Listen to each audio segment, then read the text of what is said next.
મારી યુટ્યુબ ચેનલમાં આપ સૌનું સ્વાગત છે। હું હર્ષાબેન કટકિયા। જય બાબા સ્વામી, જય ગુરુદેવ। આજે આપણે બનાવવાના છે પનીરનું શાક। તો ચાલો આપણે ગેસ હવે શરૂ કરીશું।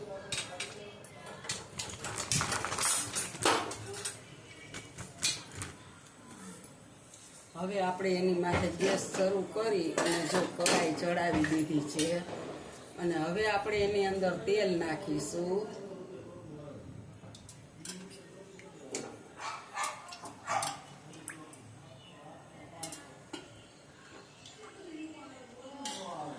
હવે આપણે એમાં જીરું નાખીશું વઘાર માટે। 1 ચમચી જીરું નાખ્યું આપણે અને જો હવે આપણું જીરું તતડવા લાગ્યું, તેલ આપણું ફૂલ આવી ગયું છે। તો હવે આપણે એમાં ખડા મસાલા નાખીશું। ચક્રફૂલ નાખીશું 2-3। ત્યાર પછી આપણે તજના કટકા ઉમેરીશું। પછી મોટો એલચો, લવિંગ, તીખા અને કડી પત્તા, તજ પત્તા આપણે બધું નાખી દેવાનું છે।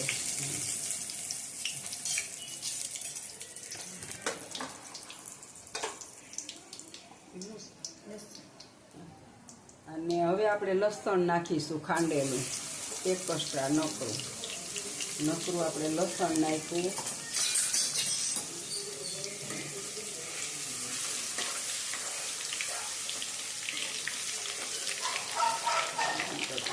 આપણે ડુંગળીની પ્યુરી નાખીશું 1 છાલી।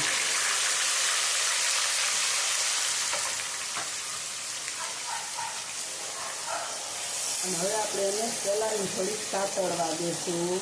જો આપણી પ્યાજ છે ને એને હજી આપણે સાતળવાની છે થોડીક વાર, થોડીક ગોલ્ડન બ્રાઉન થાય ને ત્યાં સુધી આપણે એને સાતળી લેશું।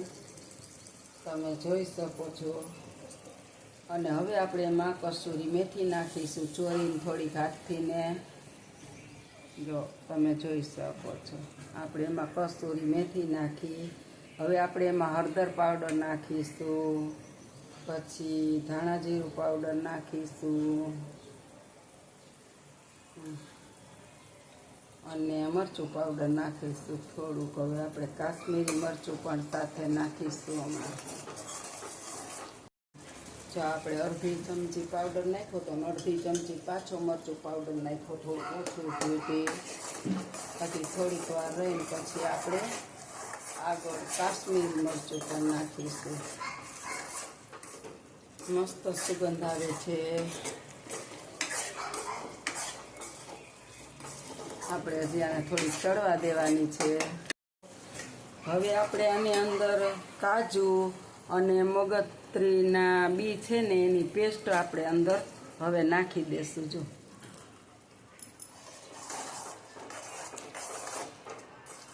બધી મગજતરી અને કાજુની પેસ્ટ બનાવી હતી 1 વાટકો, બે 25-25 ગ્રામ હતા। કાજુ 25 ગ્રામથી વધારે થોડાક હતા અને 25 ગ્રામ હતી આપણે મગજતરીના બી, બેની પેસ્ટ બનાવી છે પાણી નાખી।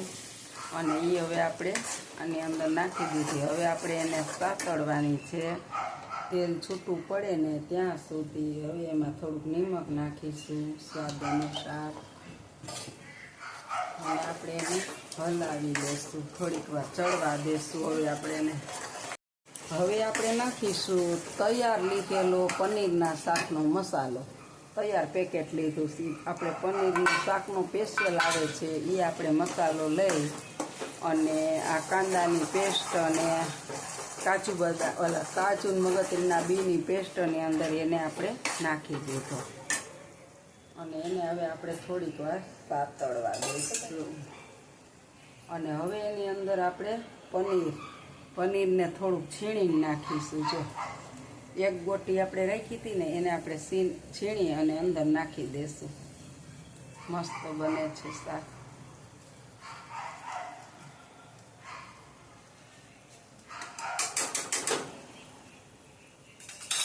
હવે આપણે એને થોડુંક હલાવી લઈશું, ચડવા દઈશું। બહુ સુગંધ મસ્ત આવે છે આખા કિચનની અંદર એટલી સુગંધ આવે છે ને એમ થાય કે મસાલો ખાઈ લઈએ એટલી સરસ સુગંધ આવે. તેલ છૂટું પડી ગયું છે. આપણે છે ને ટમેટાની પ્યુરી નાખી દેશું. એક છાલિયું મોટા મોટા 3-4 ટમેટાની બનાવી છે. હવે આપણે ટમેટાની પ્યુરી નાખી અને જો ઓલું તેલ બધું છૂટું પડી ગયું છે. હવે આને પણ હલાવીને પાછું તેલ છૂટું પડે ત્યાં સુધી આપણે એને હલાવવાનું છે. તો તેલ છૂટું પડી ગયા પછી જ ટમેટાની પ્યુરી નાખી આપણે. અને હવે આપણે પાછી ટમેટાની પ્યુરી સતળાઈ જાય ત્યાં સુધી તેલ ઉપર આવે ત્યાં સુધી આપણે એને પણ સાતળવાનું છે. એની અંદર ગરમ મસાલો નાખીશું 1 ચમચી અને કાશ્મીરી મરચું પણ હવે આપણે નાખીશું. ગરમ મસાલો નાખ્યો ને હવે આપણે કાશ્મીરી મરચું નાખીશું 2 ચમચી. આ મરચું મોળું હોય પણ કલર સરસ આવે શાકનો એટલે આપણે 2 ચમચી નાખી દઈશું.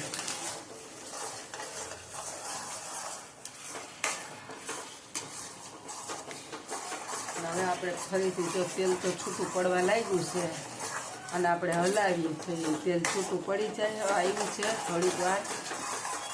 આપણે તેલ બધું છૂટું પડી ગયું જો તમે જોઈ શકો અને આપણી ગ્રેવી મસ્ત બની ગઈ છે. હવે આપણે એની અંદર પાણી ઉમેરશું થોડું. જો તેલ બધું તમે જોઈ શકો છો બધું ઉપર આવી ગયું ફૂલા થઈને. હવે આપણે પાણી નાખી દઈશું.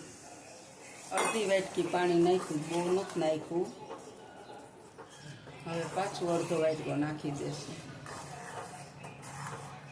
હવે આપણે એને થોડીક વાર ચડવા દઈશું. આપણે પાછી બીજી કઢાઈ મૂકી છે એમાં તેલ નાખીશું અને પનીરને થોડુંક આપણે તળી લેશું અંદર. અસલ તેલ આવે ને એટલે આપણે એમાં પનીરને હવે આપણે તળી લેવાનું છે. આપણે જો 250 ગ્રામ પનીર લીધું છે.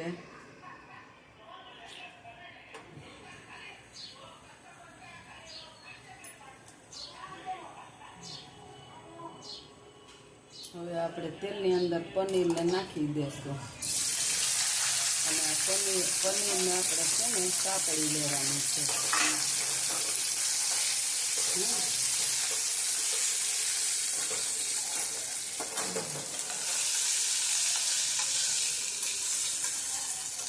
આમ ધીરે ગેસે સાતળવાનું છે મસ્ત.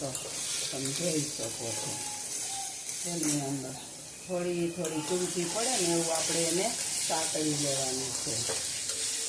પનીર છે ને એ ધીરે ગેસે સાતળી લીધું છે જોઈએ એટલું માપે. હવે આપણે એમાં બધો મસાલો કરીશું પાછો. મરચું પાવડર થોડું કેવું અને ધાણા જીરું પાવડર, થોડો હળદર પાવડર. આપણે બધો મસાલો કરી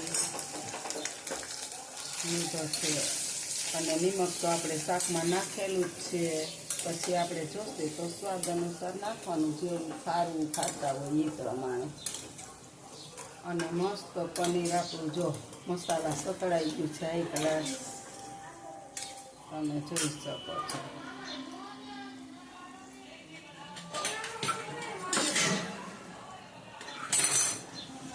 ગ્રેવી છે ને એ મસ્ત ચડી ગઈ. પાછી ફરીથી બધું નાખ્યા પછી તેલ બધું ઉપર આવી ગયું છે. જો તમે જોઈ શકો છો મસ્ત ગ્રેવી બની ગઈ છે. હવે આપણે એની અંદર પનીર નાખવાનું છે. મસાલા પનીર મસાલાવાળું બધું એની અંદર નાખી દઈશું. જો મસ્ત શાક આપણું તૈયાર થઈ જશે. અને કુલ આપણે 7 થી 8 પાવડા તેલ નાખવાની અંદર. હજી આનું તેલ ઉપર આવી જશે પનીરના શાકમાં. મસ્ત શાક બની ગયું જો તમે જોઈ શકો છો. હવે આપણે આને 2 મિનિટ ખદખદવા દઈશું. શાક બનીને તૈયાર થઈ ગયું છે. તેલ બધું ઉપર આવવા માંડ્યું છે અને હવે આપણે એની ઉપર ધાણા ભાજી નાખી દઈશું મસ્ત. અને હવે આપણે ગેસને બંધ કરી દીધો અને આપણું પનીરનું શાક તૈયાર થઈ ગયું છે. તમે જોઈ શકો છો મસ્ત બની ગયું છે. બહુ સુગંધ આવે છે. તમે પણ આવી જાઓ પનીરનું શાક ખાવા. હાલો, જો આપણું પનીરનું શાક તૈયાર છે. મારી પનીરના શાકની રેસીપી સારી લાગે તો લાઈક કરજો, શેર કરજો, બે લાઈક બટન દબાવવાનું ભૂલતા નહીં.